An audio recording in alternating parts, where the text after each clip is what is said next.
The official 9/11 narrative is that brown people are geniuses now who coordinated the most sophisticated terror campaign ever before seen that bypassed the world's biggest defense budget and then was never able to even remotely replicate anything like it again. Honestly, I'm just impressed that people from the hidden sand village could fly airplanes at all, let alone Steph Curry half-court no-scope them into 3 really important buildings with perfect aim. That is a 9/11 miracle, and it turns out there's a lot of miracle work going on with 9/11. So let's first start with God's chosen miracle, the one.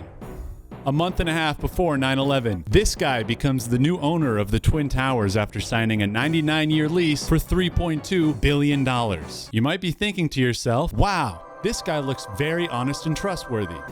His name is Larry Silverstein. You can't make this up. Larry did what any responsible would do after buying anything. He finagled a never-before-seen insurance policy that covered the towers for double their value. His policy request was so retarded that the broker had to bring together 25 different insurance lenders to give him what he asked for, making him one of the first people in American history to get terrorism insurance on a commercial building. And as we know, days later, Kamar and Pajit Allahu Alley-oop slam dunk 2 planes into the towers, reducing Larry's multi-billion-dollar investment into a pile of rubble and the biggest insurance payout in the history of the world. Sadly, Larry couldn't make it to work on 9/11 and unfortunately is still alive to this day, roaming the earth, waiting for Satan to reclaim his soul back to the underworld. But trust me, it's not just rich that God blesses miracles with. The government gets its fair share as well. September 10th, the day before 9/11, retards at the Pentagon announced $2.7 trillion in missing funds, only to have a Tuscan raider park a Boeing 757 directly in their accounting department the next day, 32 minutes after the second tower was hit 225 miles away. 3 buildings hit in less than an hour? Now that's a 9/11 miracle, baby. Building 7, the Twin Towers' cute little lolly sister, located 1,600 feet away from the impact site, quietly fell straight into the ground 7 hours after the Twin Towers. The news and the people that run it blamed a small office fire, but every single structural engineer ever calls that impossible. That's what the physics shows. Saying it was a controlled demolition. A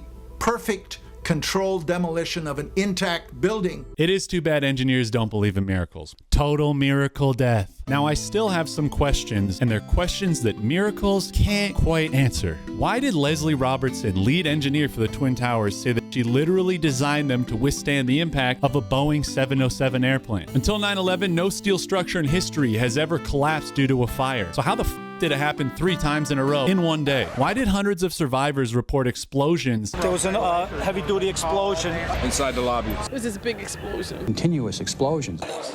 floor by floor. Yeah, detonated. Planned to take down a building. Boom, boom, boom. Why did 3 of the plane hijackers have a U.S. Naval Air Station military base as their primary address of residence on their driver's license? Why did NIST admit they deliberately avoided searching for explosive residues in their official investigation? Why did a dozen independent researchers find thermite and explosive materials at Ground Zero? Why is it okay for this to do whiteface, but when I do blackface, it becomes this huge problem all of a sudden? Who is E-Team, and why were they a group of Israeli artists living in the towers with unrestricted access leading up to 9/11? Speaking of which, who are the dancing Israelis, and why were they jailed and deported for filming and celebrating the towers collapsing? Here were revealed as Mossad assets who were arrested after cheering and high-fiving and videotaping the crash of the airplanes into the World Trade Towers. Why did thousands of the world's top engineers and architects form an entire organization to challenge the official 9/11 lies and narrative? And why would anyone ever make a t-shirt immortalizing and commemorating this disgusting attack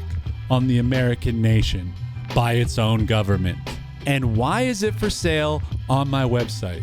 Everybody loves twins. That time I died on 9/11 and was reincarnated as the loving husband of 2 beautiful twin anime girls. WaifuWatchers.com. Get it now or get it never. Pre-sales now. When it's gone, boys. See you next time.